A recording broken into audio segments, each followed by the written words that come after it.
Android package is the package file format used by the Android and a number of other Android-based operating systems for distribution and installation of mobile apps, mobile games and middleware. APK is analogous to other software packages such as AppX in Microsoft Windows or a Debian package in Debian-based operating systems.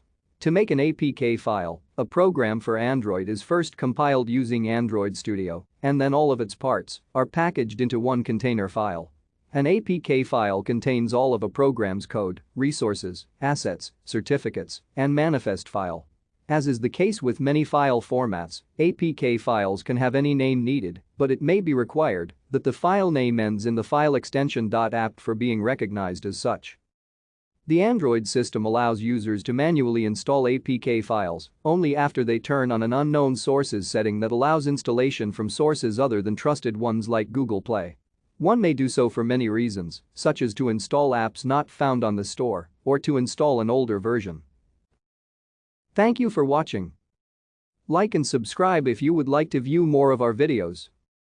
Have a nice day.